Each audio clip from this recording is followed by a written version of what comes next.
This is The Vibe, Broken Arrow. This is a podcast about Broken Arrow, produced in Broken Arrow at City Hall, mind you, for the people of Broken Arrow who work, live, and play here. And this is one of those things that we are starting new here for the city of Broken Arrow to expand the information and education that we're doing with our community. And my name is Aaron McCulloch. I'm the communications director for the city of Broken Arrow, and I'm happy to be joined by City Manager Michael Spurgeon and Mayor Debra Wimpee with me today on this first episode of The Vibe, Broken Arrow. And today we're going to talk about something that I know is near and dear to your hearts, and that's the revitalization efforts of New Orleans Square. So first of all, Mayor, thank you for joining us. How are you today? I'm great. I'm excited about this launch for this new podcast. We're all about transparency and getting more information out there, so I think this is going to be one more great aspect to that. Absolutely. City Manager Michael Spurgeon, thank you for joining us. I know you have a busy schedule as well, and I know this is really important to you too. It is. I think the mayor hit the nail on the head, so to speak, because the last 6 years specifically, we've made a huge focus of trying to provide more information, more transparency to our community, because we want our citizens to be informed. So when they have to go to the polls, or if they're out there, talking amongst their other neighbors or a church or at the soccer field, they're getting the right information about what's happening with the city. And the only way to do that is have a great communications team, which I'm very proud to say you're the lead of, and everybody else that works with you. This is just an amazing opportunity for us. Yeah, well, thank you for those kind words. I'll pay you later. Okay. But, you just talked about being transparent and letting people know what's going on here. Let's get back to the origins here of New Orleans Square. This whole thing started many, many years ago. So even though the completion project, the improvements project out there has come to an end and it looks fantastic, and I want to get your all's take on what your favorite part is and that sort of thing a little bit later on. This didn't just start 18 months ago when you throw the contract out there for bid and that sort of thing. This started many, many years ago. Who wants to take the lead on this and tell me how this all started? Because I know there was a citizen-led advisory committee. Yeah, absolutely, which several of our counselors were a part of that. And it's really neat. And I think these citizen-led committees, I think maybe you brought that brainchild to the city, which is so appreciated because it really helps people get involved in the city, like governance and decisions that we make. And they don't feel like, because I know when I ran for council in 2017, a lot of people would say, the city, they don't want to hear what you have to say. Well, now we have city-led committees that actually help us make the decisions in the city. So that committee was vital to what is happening right now. And before that, the bond funds that were voted on by the people, we had to figure out, we needed to decide exactly, how do we use that to be the best, make the most use of those funds, which I'm sure city manager will touch on. But just knowing that those citizens had an active role in that, and to see all of that come, full circle and be complete. I think back whenever I was in high school, I graduated in 1990, and I know what it was like when I was in intermediate school. So, that was South Intermediate over there, which is now BAFA, our freshman academy. But that was where, after track practice, we'd walk down, go to the grocery store, go to that area. That was the thriving area in our city. We didn't have Bass Pro Shop. We didn't have Tiger Hill, and everything that's going on the north side. The north side was forgotten. So, but over the years, you saw where it just kind of faded away. The north or the south side kind of faded away once Bass Pro kind of came in and took a lot of that, limelight off of South BA. But so it's really neat to see it come back to life. Some people may not even realize how many places we have there, like how many restaurants we have you can eat there, how many businesses in general, what their sales tax generates every single month. It's like 3 times what the Rose District does, and it's just mind-blowing because some people still, even though they live on the south side, believe that it's a ghost town over there when it's thriving already, but this will just continue to kickstart it. So. Well, I got to tell you, as a transplant, because I grew up in Tulsa, didn't move to Broken Arrow until much later in life. And we all mature, get smarter, obviously, as we age. Good job, yeah. And but I do remember, I worked at Kmart when I was in high school, the one at 21st and Garnett area, I guess. But I remember coming over and working at the Kmart here too. And it's just I forgot about Kmart. You start going through those memories of just how this used to be a happening place, and like you said, north really wasn't there. Nothing. So it's just. It's really fascinating. How does the improvements project play into this whole revitalization effort? And what did the community, the citizens have? What kind of part did they play in that? Well, before I answer that question, let me just step back like the mayor did and do a little reminiscing here. Oh, good. So it's late January, early February of 2004, and my dad's best friend was growing up through since probably first grade was a longtime Broken Arrow resident named Larry Allison. And I graduated with his son, by the way. Yes, and I knew the mayor has a connection. Larry moved to here probably in the early 70s with his family and started his own real estate business and a bunch of other ventures. So I applied for the job for Broken Arrow to be the city manager back in late 2003. So I got an opportunity to interview, and I came down the day before my interview, and I asked Larry if he would take me around town because he knew where everything was.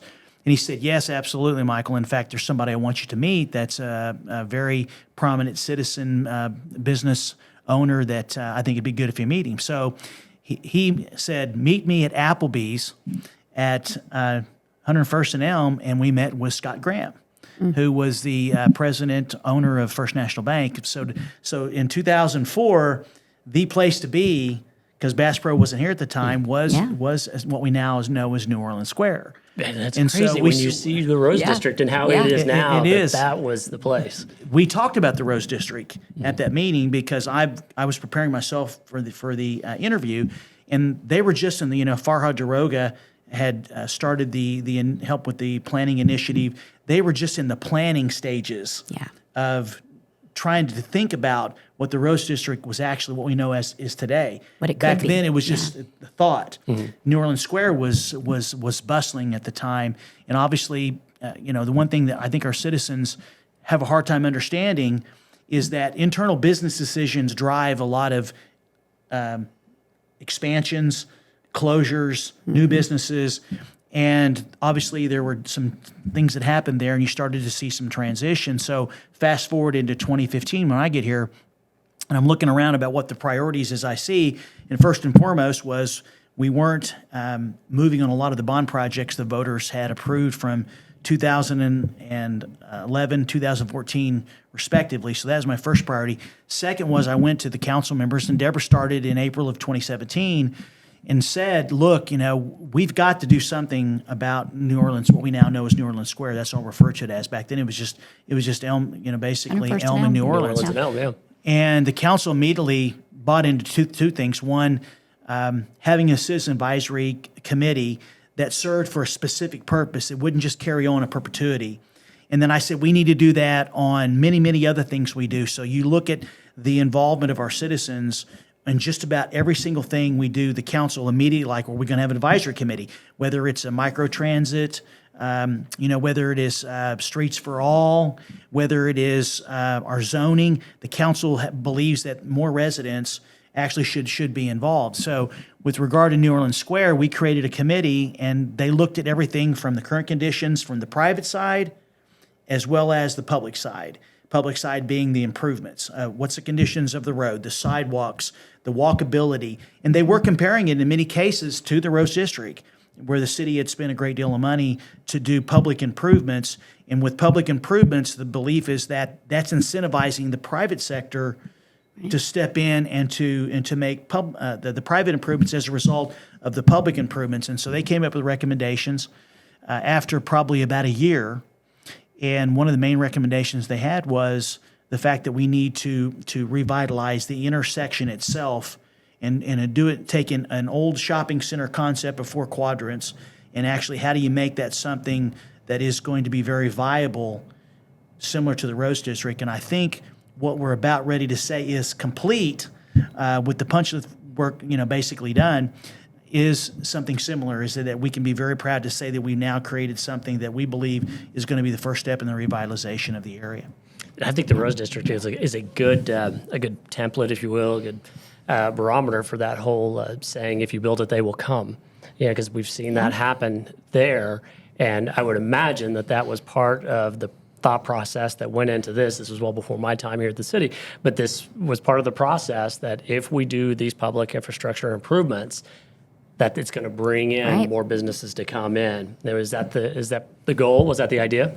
I mean, absolutely. And I mean, and we've seen it already in one section of our community. So it made sense that investing could bring the same outcome. So absolutely. Well, I think the most important word here, not to be trite, but that it comes to mind when you ask that question, and I look at the commitment of the councils, is tenacity, because this isn't easy. I mean, there's things that are a lot easier to work on in our community, and a lot of communities don't take the time or effort in policy or resources to do revitalization, and we do.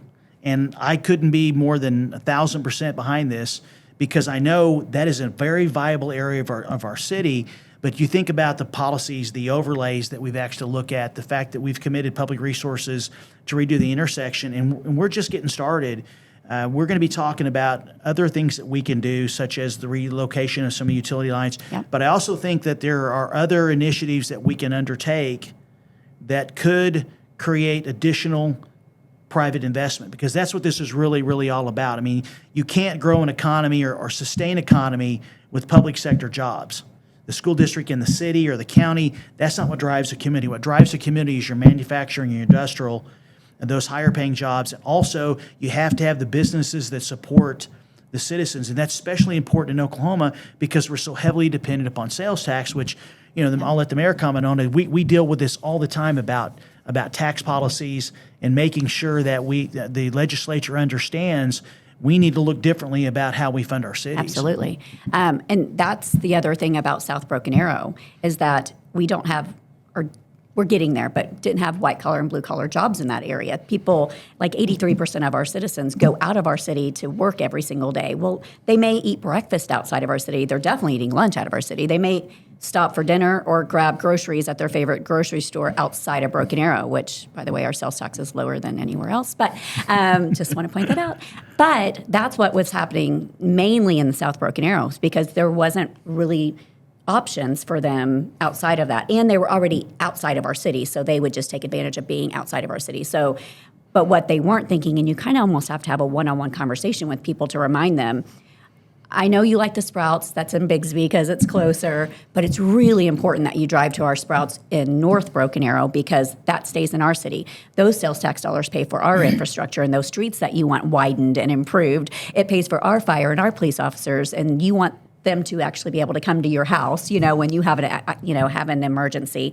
Well, Bigsby Fire and Police are not coming to your house. I mean, they might if we ask them to, but mutual aid and all that aside. But your sales tax dollars need to stay in our city as much as possible. You have to really be intentional about what you're doing in your city that you live and play, your quality of life here. You really have to be intentional on making sure you shop local and you spend those dollars local. So having the South, having New Orleans Square, revitalized, and all the new things that are coming even outside of New Orleans Square, which I would believe has something to do with the fact that we're focusing our efforts on South Broken Arrow, is really helping build that next catalyst that's going to, create the more employment jobs and stuff like that, and more businesses in South Broken Arrow.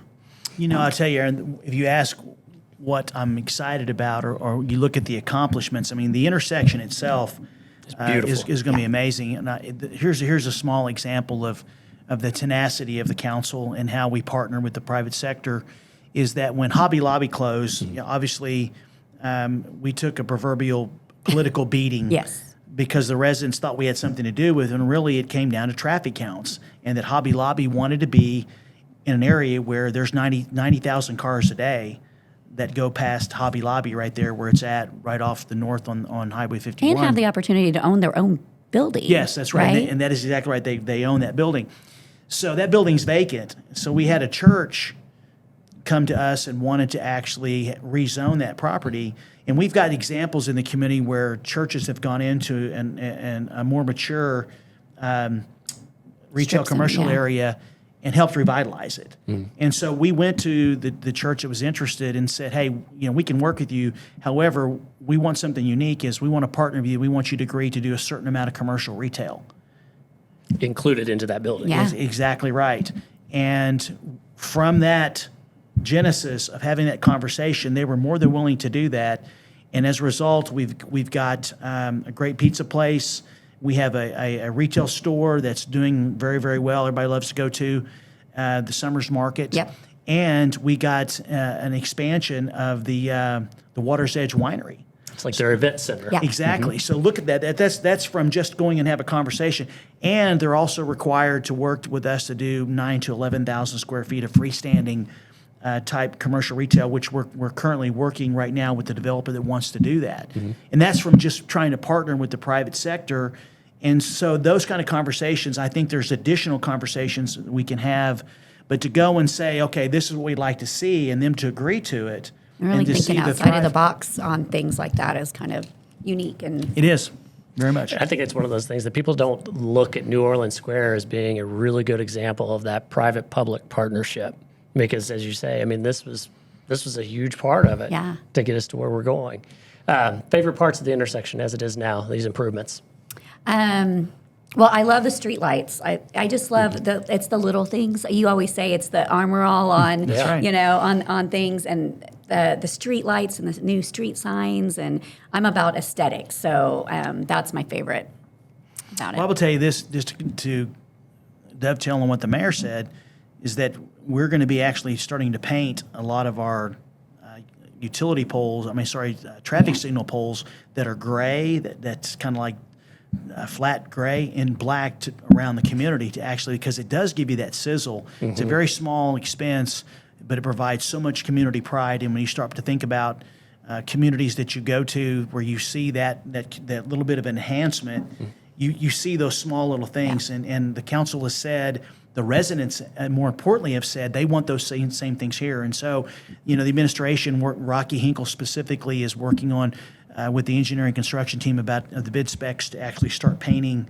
the traffic signal poles black to not only for New Orleans Square or downtown in the Rose District, but basically in key intersections across the city. That's so great because it's those little details that set you apart. And there's a huge difference between that dull, gray, silverish pole from that really nice black. And if it's just paint, that's all it is. I mean, you see it at your house, it's time to paint this room. Let's give it a fresh coat, and it just changes everything. You know what's funny is that when we first started New Orleans Square, former community development director Larry Curtis had some unique ideas to do things to draw attention. And one of the things that it was really interesting when we first put the piano out there, and you can really talk about the piano. Yeah, and we also did the temporary striping. I can't even describe how some people just went out of their mind thinking that the city did something and we wasted public tax dollars. But it was really about these placemaking opportunities. And from and this is what's cool about this, from those placemaking opportunities, the council said, we want New Orleans Square to be where we're going to go for our 4th of July celebration.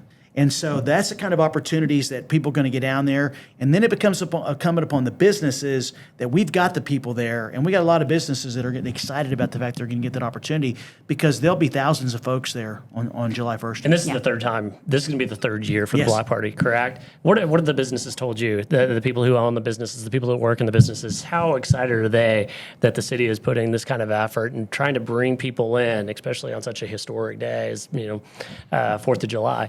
What have they told you? I mean, how did they show their appreciation? Like through the years, the 3 years that we have been doing it and started the focus, obviously it's been painful during the construction of it all, but the very fact that a city puts focus and actually does events in their backyard or front yard per se, and brings thousands of people. Like I can remember when I would put on events, when I had a store on Main Street and the importance, or if the city had an event or something, like how thankful I was that like they were doing something, they're going out of their way. We don't have to do that. We could have put, the 4th of July event out in the events park, right? We have an events park. That would have been a great place to have a 4th of July, celebration. But we knew how important it was to draw attention and awareness to that area of town. So I think they're definitely excited. They love the attention that it brings to them. Hopefully, they're all like gearing up and having specials ready to go, and and reasons for people to stop in their places while the event's going on because they're open during the time as well. So it's not just in the evening because it starts during the day. So it's pretty good. Yeah, it's a fantastic party. It's a great time for the community and everybody to come together. So looking ahead, what's next? Well, that's a great question, and we're not just going to set on the successes we have because that's not what we do. Sometime later this year, as a part of this fiscal year, we'll go talk to PSO and discuss with them the preliminaries of what we need to do to start the process of looking at the relocation of the utilities, because that's something we can either use some of the PSO funds that we have with the approval of the new franchise, or if it's going to be something that may be more than some funds are available, and we can look at the next round of general obligation bond packages.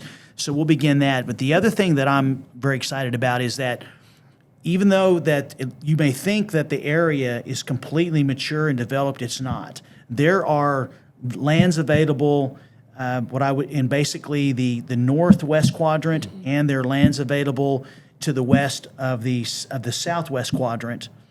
And I would really like to talk to the council about what incentive opportunities there are that we could actually look at to try to once again see if those properties that are available could be put in some type of district, like say for a tax incremental financing district, to where we could help try to provide some small incentives to the private sector to make additional improvements, or try to work with the businesses on how a tax increment finance district could work, about how if they make improvements, how those improvements could benefit them, to basically to incentivize them to make more private investment. Because once again, it's all about job creation. With regard to New Orleans Square and the surrounding area, it's all about the creation of jobs and providing more opportunities to shop local. Because I think the mayor hit on something that was very important, is the amount of sales tax that comes to New Orleans Square is much more significant than it is within the Rose District. A lot of times people think that the Rose District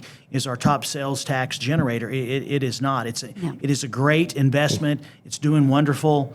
However, if you look at New Orleans Square, I mean, it's doing very well. I mean, I think there's at least 15 or 16, if not more, restaurants, Mayor? Oh, yeah, absolutely. Well, and you think about, when we did the revitalization of the Rose District, we had, $17,000 in sales tax revenue a year, and we're over $600,000 in revenue. So definitely return on investment is good there. And to think that New Orleans Square, even in its, what some people think is still in its low time, still generating double, if not more than double, it's pretty impressive. And I think it's really important for people to get out there and really see, like this new, the plant place that's out there. I haven't been out there yet. Have you guys been there? No, I have not. Palomas, is that what it's called? Yes. Yeah, I heard they've got so. just amazing plants. It's just this unique little plant shop. So there's just so many unique opportunities out there in New Orleans Square that people need to go and check out and visit and spend money. So, well, you got Crunch. Yeah. The Crunch gym business, is doing. I think the vice mayor,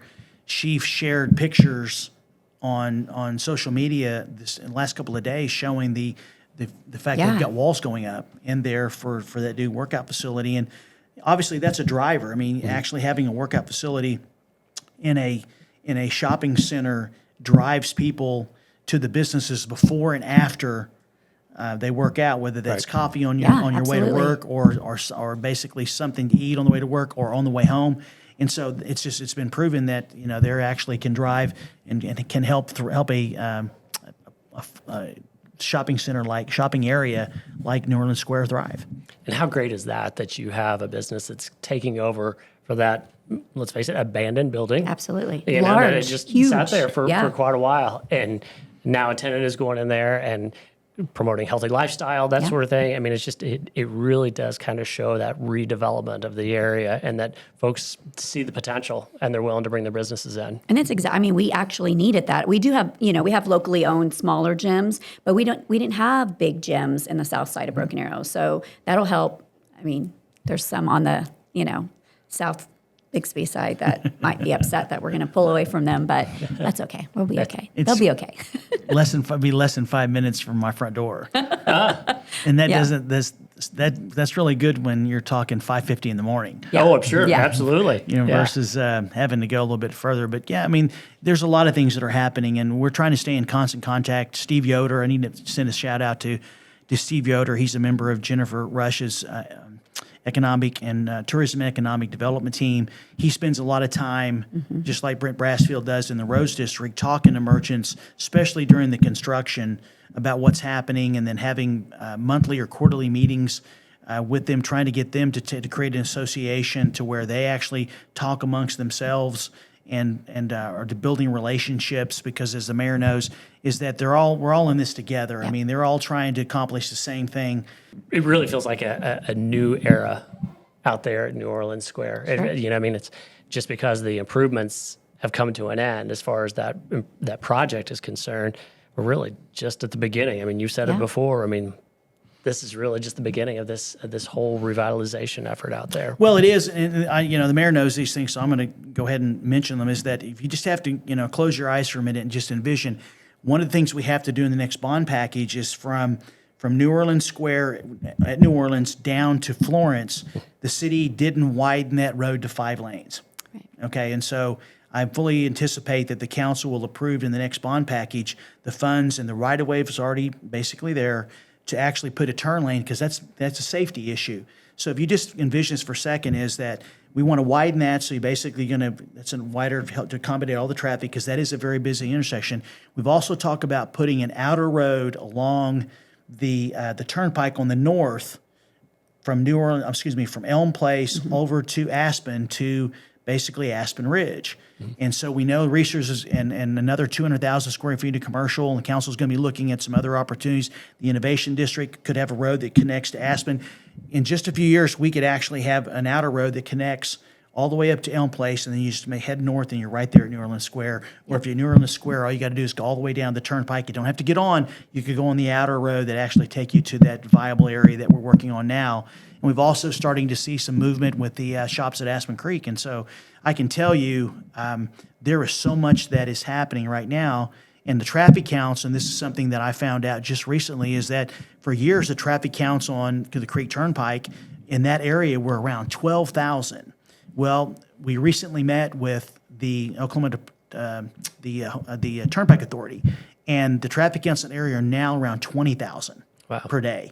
And so you look at about an 8% growth. I understand the vice mayor was telling me about an 8% growth per year is what they're seeing. And so you can see the traffic counts are coming up, which we knew that they would because of all the homes that are being built there and more to be built. So you can starting to see it's not a coincidence that with the growth in the traffic counts and the growth in the homes, the private sector now sees that the homes that are here, enough in the area where they draw those circles, that they can support the investments they're making, which are going to return to the city is the sales tax dollars to help us maintain the quality of life in our city. Yeah. It's like I said before, build it and they will come. Yeah. Well, I was going to mention just real quick, you mentioned our vice mayor. I was speaking of shout outs. Of course, all the council loves all areas of our city, right? I mean, we're over our own wards, but we really, truly are passionate about building the entire city. But she has really done an amazing job of focusing and contacting all of the, the business owners and getting out there and supporting them. That's her ward. And she's done a fantastic job of making sure that, that people are aware of what's going on over there. And so I just wanted to give her just a quick shout out for that. So, well, I don't know what her middle name is, but if it was whatever it is, it should be Tenacity. Seriously, because the mayor's correct, and I was hoping the mayor was going to mention, her efforts, because I mean she has just been tenacious in a wonderful way about making sure that we have opportunities in every part of the city. And what's interesting is the traffic counts are coming up. The city's providing awareness. Now we're starting to see a lot of interest to the east. Yep. And so what's happening is that exactly what I believed 8 years ago was going to happen when we start bringing traffic counts up and bring awareness, is this happening there, and it's just getting started, like you said. But there's other parts of our community that are also going to start to see the same amount of interest going forward, because the fact that more folks are moving to our community. Because Broken Arrow, I've said this, and the mayor said this, is that a lot of people that are looking to come to Oklahoma, one of the first places they look, obviously, is very close to where they want to work. But if they are looking somewhere in northeast Oklahoma, Broken Arrow is one of the first places they look at, because we're a safe city, is because we're a thriving city, is because we have citizens that care, and there's the things that they want and they see them in Broken Arrow. Absolutely. Really are exciting times right now in Broken Arrow. It's progress is promised. Yep. So any last words before we wrap this up? No, I think we hit it all, did we? For the first time, this is pretty cool, Mayor. I like it. Yeah. Well, Mayor, thank you for your time. City Manager, thank you for your time. And right now, we are going to throw it over to Lisa Jones and Jordan Kuckler for the news. All right.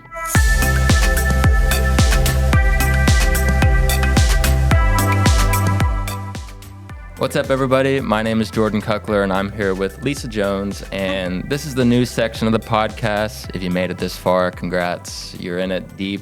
Keep going. You'll make it to the end, I promise. But this segment is just, we're going to break down a couple things that are going on in the city and to keep you all in the know. So, Lisa, I'm going to let you start it off.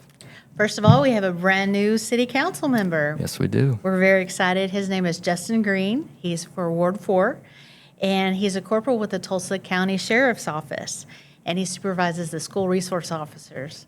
He was one of 9 people that put in letters of interest for the position with the city council, and a majority of the city council members selected Mr. Green as the new Ward 4 counselor. Nice. Yeah, we're super excited for him to get started, and I know he's going to do great things in our community, and we're extremely excited that that seat has officially been filled. Yes. So, anything else? I was just going to say he and his wife Tiffany have 3 kids, and he and she is the principal at Timber Ridge, so they're fully invested in the community, and I think he's going to be a great fit. I love it. Next up, recent news that BA made the top 100 best places to live list according Isn't to that great? livability.com. Just so I get my facts right, I'm going to read from this. So they take a bunch of different data points and they come up with this top 100 list, and it involves, the economy, the housing in the area, the cost of living, amenities, all that good stuff. And they take that data and they determined that Broken Arrow was on that list, and we're lucky enough to work for this amazing city. And they just, it kind of complements, I think a couple years ago, Broken Arrow was ranked 11th safest city in America, according to Money Geek. I believe that is right. And so it kind of just a cool compliment that on top of that, we're also in that top 100 places Right. to live. And it just shows that Broken Arrow is an incredible place to work, play, and live. So we're incredibly excited to be recognized there. And I know our community is awesome. This is the place to be. It is, 100%. And then, just to close things off, we have the big New Orleans Square Block Party coming up. And I know this is a huge event all around, and thousands of people come out. There's going to be a kids zone, tons of food trucks. I believe there's a huge music performance with some rock 70s and legendaries. 80s. Yes, I love it. I know a couple, not all of them, but it sounds like it's going to be a great time. It's actually called the Voices of Rock, yeah. and it's like a mixture of guys from Journey and Boston and Leonard Skinner and all kinds of people. So it's going to be a really fun time. And then to top it all off, the incredible fireworks show. You can't beat it. Absolutely. It gets better every year, and I hear this year's going to be 10 times better. And it's going to start somewhere around 10, just so people know. So There be square. Be there or be square. I love it.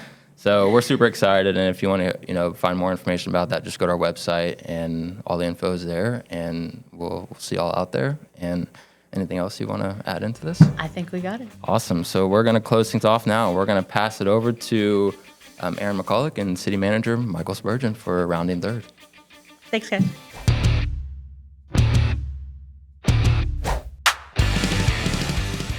So this is rounding third with City Manager Michael Spurgeon. Mr. Spurgeon, thank you for joining us today.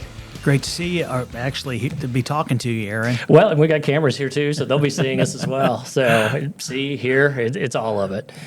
So this segment is where we take a look at some of the actions the City Council took over the last month.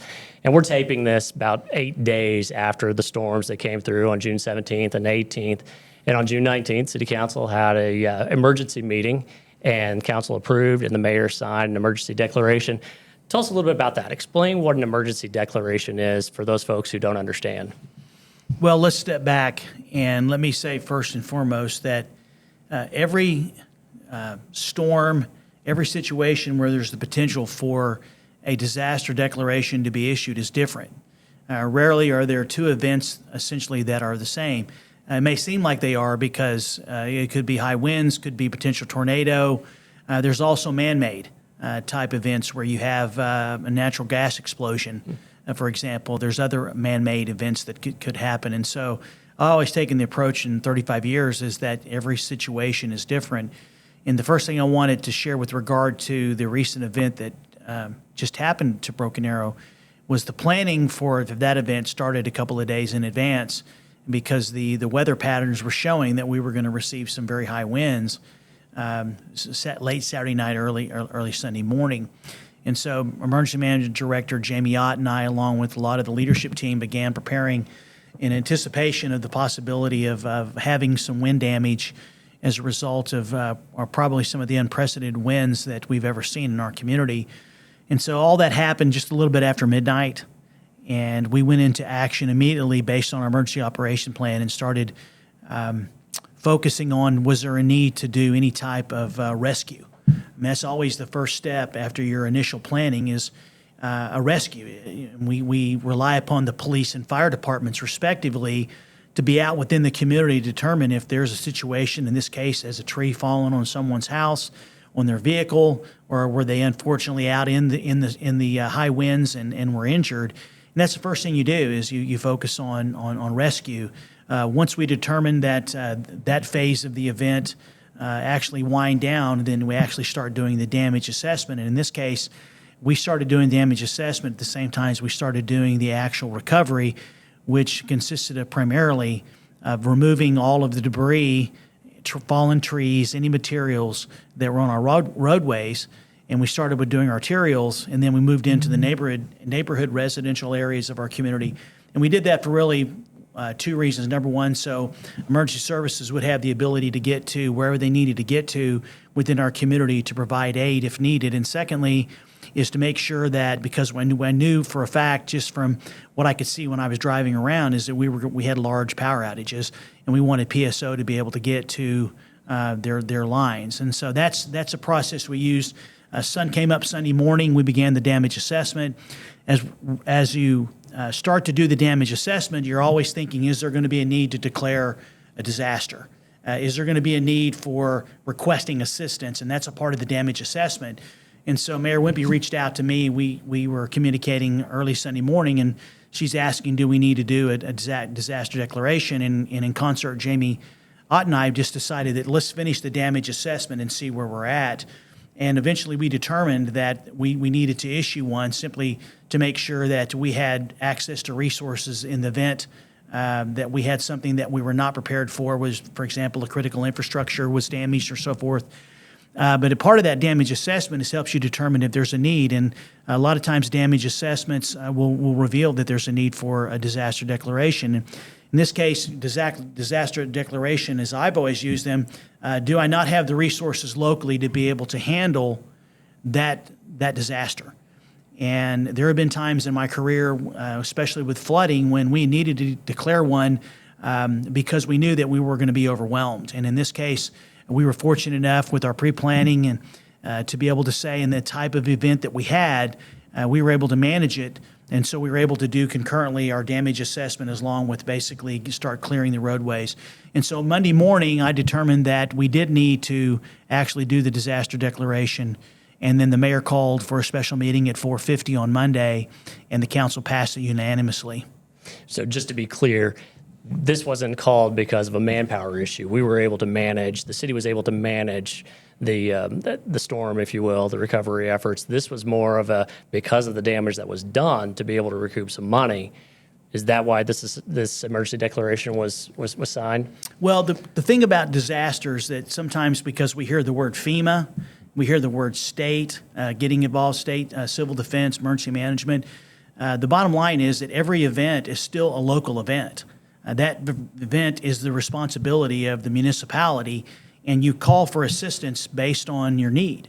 And to answer your question, in this particular situation, we determined that we could manage this event except for the electricity, obviously, because we don't provide electricity, is that in terms of the arterials, the recovery, looking at is there a need for rescue, our folks could handle this. And so we are very comfortable that we were evaluating this. I do think that there's been some misunderstanding about the issuance of a disaster declaration in this particular incident, and if the city would have done it earlier, that it means PSO would have been in our community sooner, and that's simply not the case. I mean, two totally different things here. They are. Some people have, obviously no one wants to be without power. I was without power, for example, myself from right after midnight on Sunday morning through Wednesday afternoon. Basically they were focusing on, they have priorities, And from what I've been told from many conversations with PSO is they divided the city, the Tulsa metropolitan area, into 4 quadrants. And they assigned a similar amount of resources for each one of those quadrants. And then those folks that were in charge of each of those quadrants, they made the decision in terms of how to bring everything back up.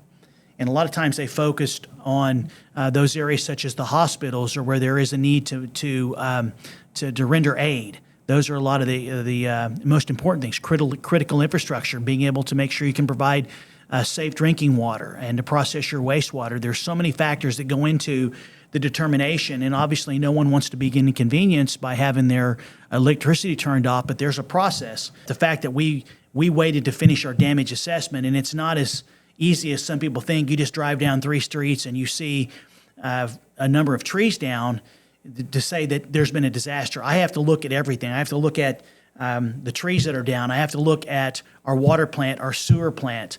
I have to look at city buildings. All that has to be determined before I can make a thorough recommendation to the mayor, which is exactly what Jamie Ott, the emergency management director, and I did on Sunday.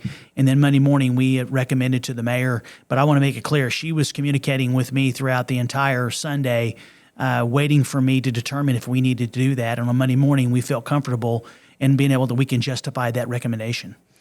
And it takes a thorough review. I know that we have something like 1,250 lane miles of publicly owned streets here in the city. So when you think about that, it takes a thorough review to make a proper assessment to do these emergency declarations. It's going to take a little bit of time.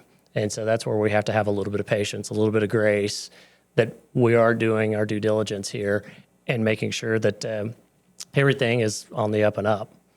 Well, that's exactly right. And to be more specific, the police department obviously we needed for the sun to come up. This happened in the dead of night, shortly after midnight, and you really can't complete an accurate assessment until the sun comes up, so you can actually start doing those drive through the community to make that determination. Our police department, I was in communication many times with Jamie as well as the PD, and then our operational updates we had on Sunday. The police was pretty much everywhere, and I know the fire department was out there reporting in what they saw as well, and all the information was coming back to Jamie Ott, so he and I could discuss exactly where we're at. And I think our police department, I know that Captain Stephen Garrett gave 2 or 3 updates on Sunday that were just really stellar in terms of the damage that he observed and his team observed while they were out there, and which is greatly appreciated. I also need to mention Rocky Hinkle, our street and stormwater director. As soon as the event was over, his folks mobilized shortly thereafter, and they began putting up appropriate barricades where the roads were not passable until they could get to them in the morning.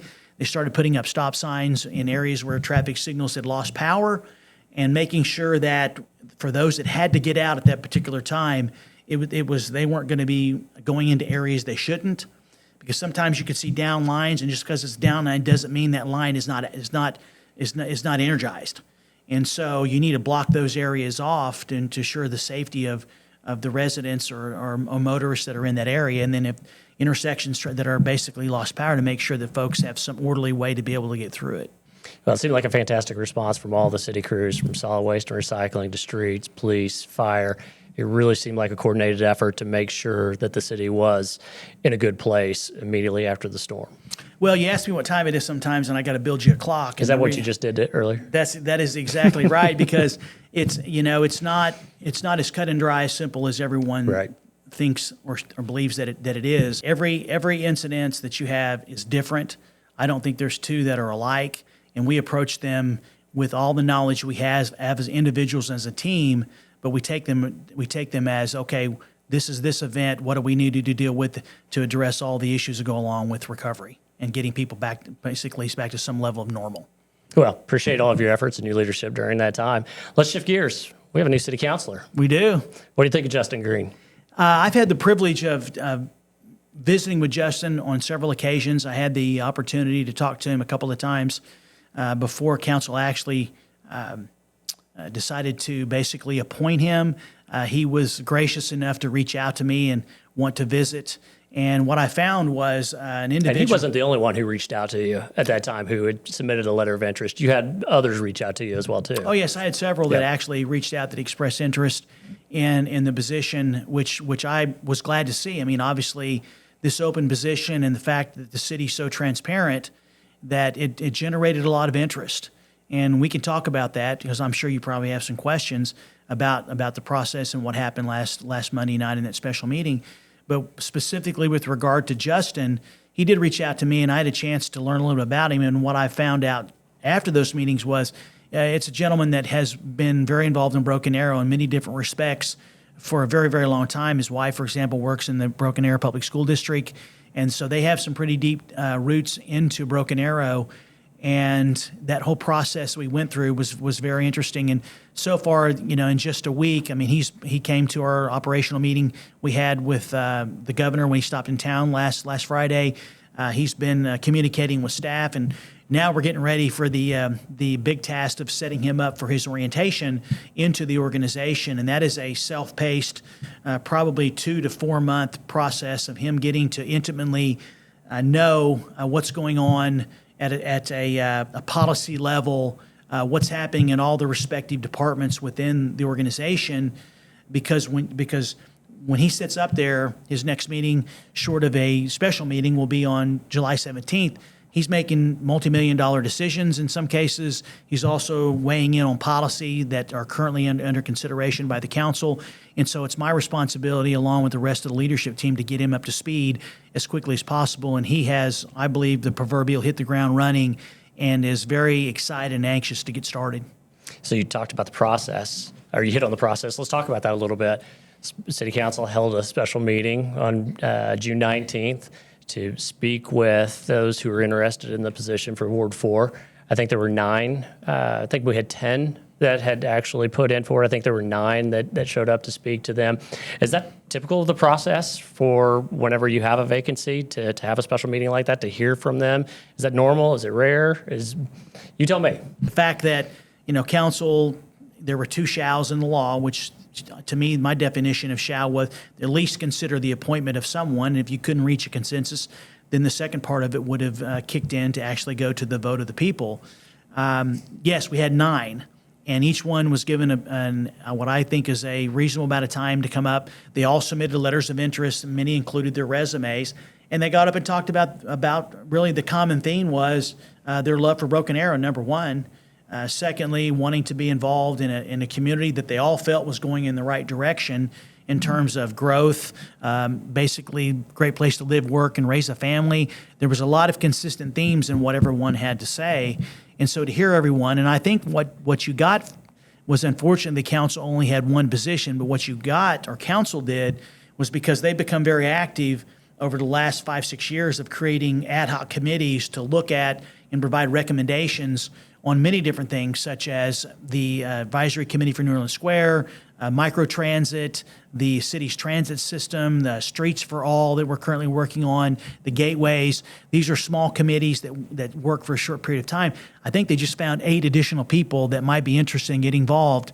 And then we'll see what happens in 2 years in terms of any of those that are still interested, because the appointment is only for 2 years, which means Councilor Green will have to make a determination in February of 2025 if he's going to file to actually run for that seat for the remaining 2 years. And we'll see if any of those folks that showed up on the 19th or others may decide they want to throw their proverbial hat in the ring and stand before the voters for election in 2025. Well, it was a good showing. I love the transparency of having all the counselors there, or having the people who are interested there, and just to go over the time commitment, the responsibilities, and that sort of thing. I thought it was a really fascinating time, and it was a good time to be a Broken Arrow citizen. So, speaking of city councilors, you've told me often that one of the most important things that the city councilors have to do is they have to adopt the budget, and that was one of the things they did later in that meeting. $355 million budget. I applaud you, sir, for managing that. How difficult is that? Well, the budget process traditionally or officially usually runs just in the month of May and June. That's when we actually present it to the city council in May, and then they adopt it in June. The budget process works out. We do the budgeting all, basically 24/7, 365. It's not just a 2-month process. And, basically it is a daunting $355 million. The city now has close to 1,000 full and part-time employees.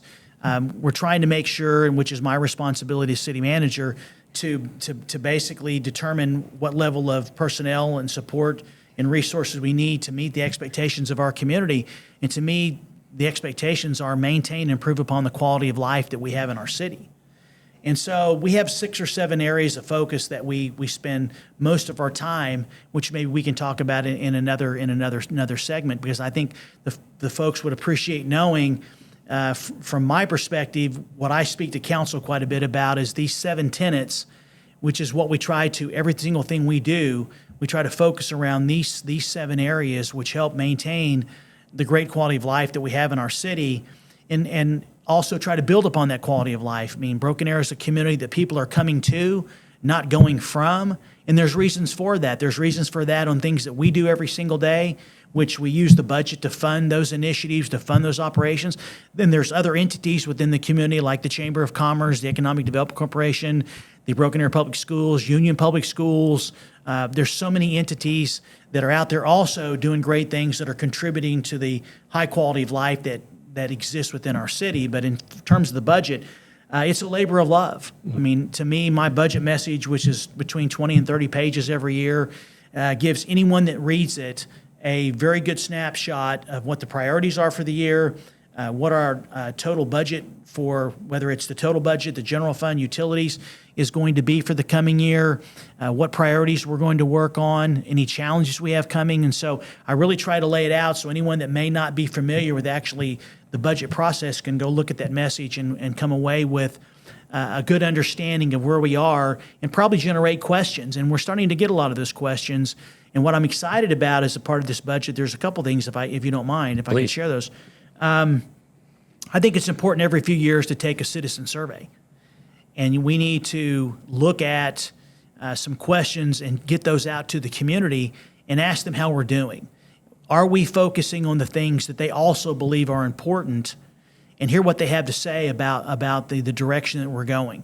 In addition, to ask them questions about what kind of projects they'd like to see us undertake in the future, as whether it's a project we do in the current capital budget or if it's something we look at doing as a part of the next general obligation bond package. And a part of your leadership, later this year and early in 2024, your team is going to be actually finalizing that survey and sending it out so we can gather that information, and so we can see exactly if there's any need for any course corrections based on the responses in terms of providing good public policy and good day-to-day services to our citizens. And to the communications team back over there behind the cameras, you all heard it here first. Yeah, you got a great team, Aaron. I mean, every single one of them understands what is expected of them, and I think they go out of their way all the time. And you can see that when you're taking a day off or a week off, being with your family you've created a great team to where there's not much drop off in terms of performance, because you picked the right people to help lead this division and keep our community informed on what's going on. But this is a great document. I would encourage anyone that's listening or watching to go in and look at it and develop a better understanding of where we are financially, where we are in terms of how we spend our dollars. There's plenty of pie charts in there. And then if they've got questions, they can contact me. They can contact any member of the city council or the mayor, and we'll be glad to answer those questions. And first of all, thank you for the comments about the team. Appreciate that. They are a fantastic group, and they have a love for the city that's right up there with yours. And so it's easy for them to do the jobs that they do because they stand behind what it is that we're trying to do here. A couple of things. We have this on the website, so folks can go and look at it there. You're going to send a letter out to folks with just kind of an executive summary with utility bill messaging and whatnot, and then we'll start putting together the Thrive financial report as well, which will have a lot of this information in it too. So I just wanted to give people a heads up that there are a couple different ways that you can stay in the know when it comes to this sort of thing. I appreciate you joining us for Rounding Third. We're headed home. Okay. It's now time for Be a Good Neighbor with Aubrey Cease and Michael Godfrey.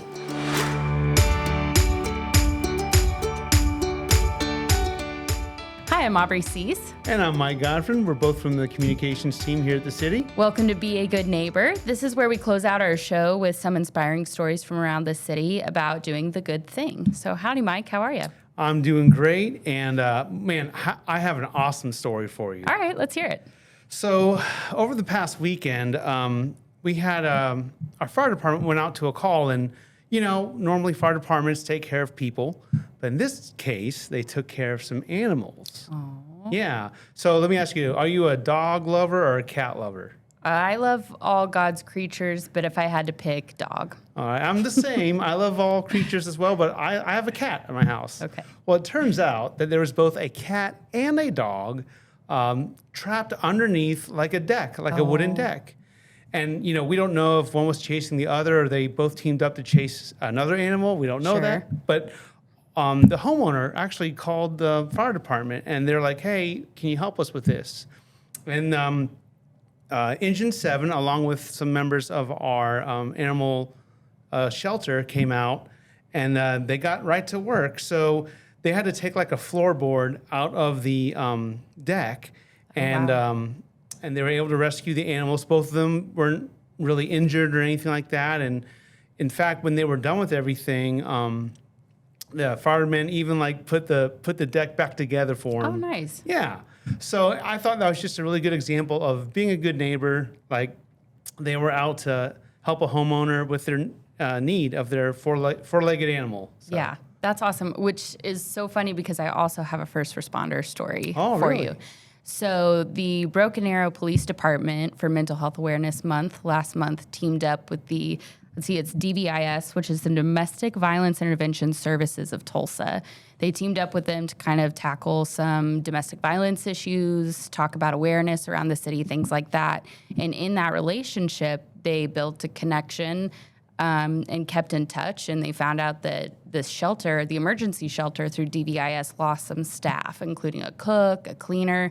Oh, wow. So the Broken Arrow Police Department Chief Brandon Berryhill approved some of those shifts to be donated in time. So these BA police officers are going down to the shelter and volunteering some of their shift time to help cook and clean. And actually, I spoke to Jacqueline Wallace. She is the research and planning specialist for BAPD. And she's been going down there a couple times. And she said that the kids are starting to recognize the faces and the names of these officers and building a really good relationship and rapport and starting to open up about feeling comfortable about being in this shelter. So I thought that was a great story. And actually, the firefighters, BAFD, they're donating their personal time to go down there and also help out along with the police officers. We have some really awesome people that we're fortunate to work with. Yeah, and I think it would be a great idea if people wanted to share their stories with us. They can hit us up on social media or our website. So until then, we'll see you around town, neighbors. The Vibe Broken Arrow is produced by the City of Broken Arrow. Thank you for listening. Don't forget to subscribe to hear more about Broken Arrow, the city where opportunity lives.